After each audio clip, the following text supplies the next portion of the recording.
श्री कृष्ण द्वारा अर्जुन को दिए हुए गीता के उपदेश के कुछ सुंदर तथ्य।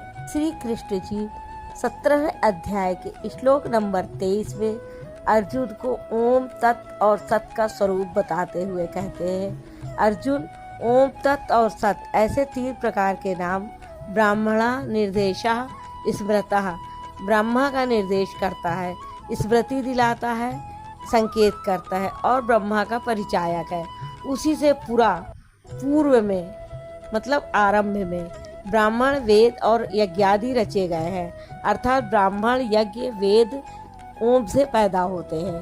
वे योग जन्य हैं। ओम के सतत चिंतन से ही इनकी उत्पत्ति है और कोई तरीका नहीं है। श्लोक नंबर 2 में बताते हैं, श्लोक नंबर 24 में बताते हैं, श्लोक नंबर 24 में बताते हैं, इसलिए ब्रह्मा का कथन करने वाले पुरुषों की शास्त्र विधि से नियत की हुई यज्ञ दान और तप क्रियाएं निरंतर ओम इस नाम का उच्चारण करके ही की जाती है, जिससे उस ब्रह्मा का स्मरण हो जाए।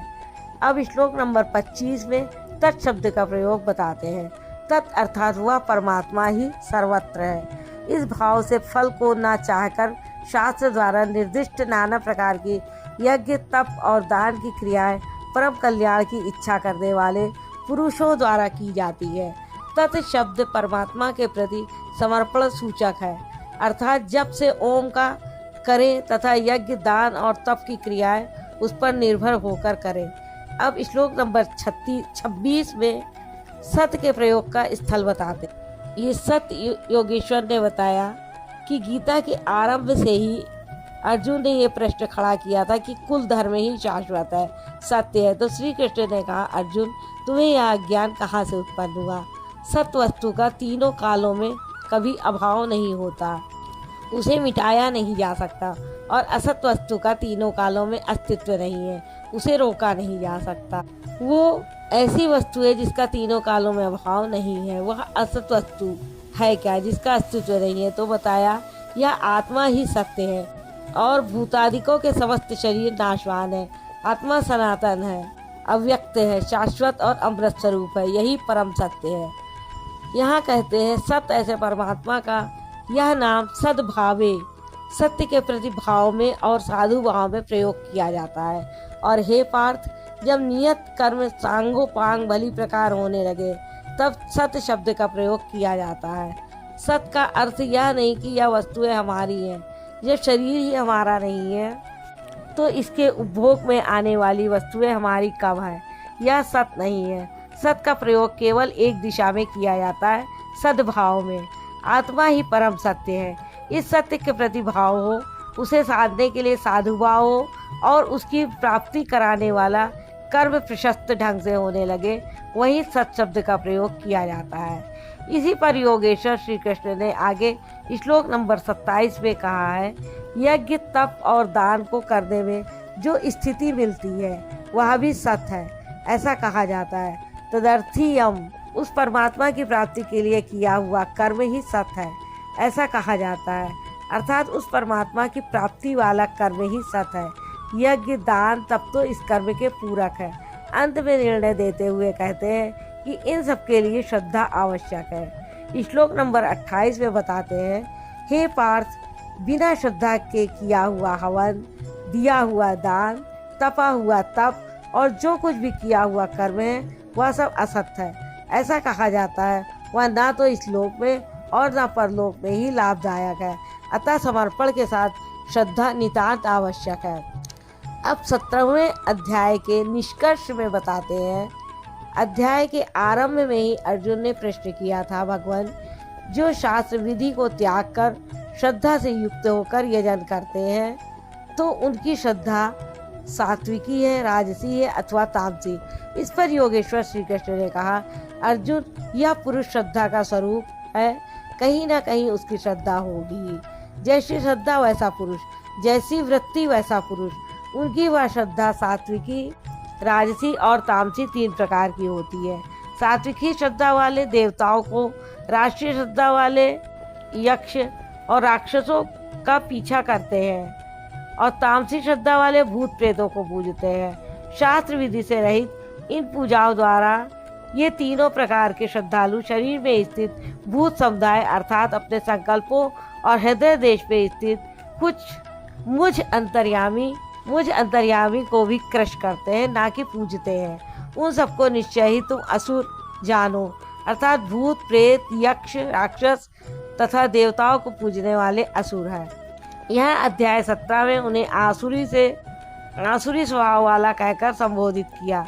श्री कृष्ण के शब्दों में एक परमात्मा की भी पूजा का विधान है। तदंतर योगेश्वर श्री कृष्ण ने 4 प्रश्न किए। आहार, यज्ञ, तप और दान।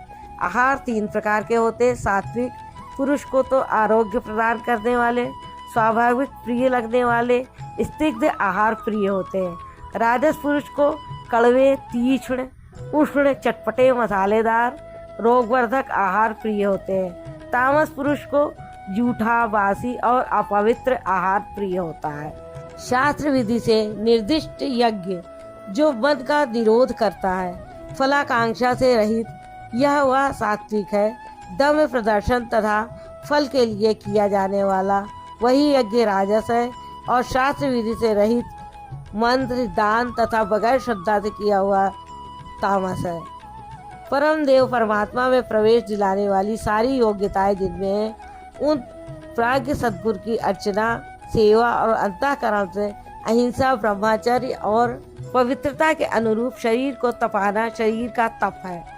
सत्य, प्रिय और हितकर बोलना वाणी का तप है। और मन को कर्म में प्रवृत्त रखना, इष्ट के आंतरिक विषयों के चिंतन में मन को मौन रखना मन संबंधित तप है। मन, वाणी और शरीर तीनों मिलकर इस ओर तपाना सात्विक तप है। राजस तप में कामनाओं के साथ उसी को किया जाता है, जबकि तामस तप शास्त्र विधि से रहित स्वेच्छाचार है। कर्तव्य मानकर देश, काल और पात्र का विचार करके श्रद्धा पूर्वक दिया गया दान सात्विक है। किसी लाभ के लोभ में कठिनाई से दिया जाने वाला दान राजस है और झिड़क कर कुपात्र को दिया जाने वाला दान तामस है। तत् और सत का स्वरूप बताते हुए योगेश्वर श्री कृष्ण ने कहा, ये नाम परमात्मा की स्मृति दिलाते हैं। शास्त्र विधि से निर्धारित तप, दान और यज्ञ आरंभ करने में ओम का प्रयोग होता है और पूर्ति में ही ओम पिंड छोड़ता है। तत् का अर्थ है वह परमात्मा, उसके प्रति समर्पित होकर ही वह कर्म होता है। और जब कर्म धारावाही होने लगे तब सत का प्रयोग होता है। भजन ही सत है। सत के प्रति भाव और साधु भाव में ही सत का प्रयोग किया जाता है। परमात्मा की प्राप्ति करा देने वाले कर्म, यज्ञ, दान और तप के परिणाम में भी सत का प्रयोग है। और परमात्मा में प्रवेश दिला देने वाला कर्म निश्चय पूर्वक सत है। किंतु इन सब के साथ श्रद्धा आवश्यक है।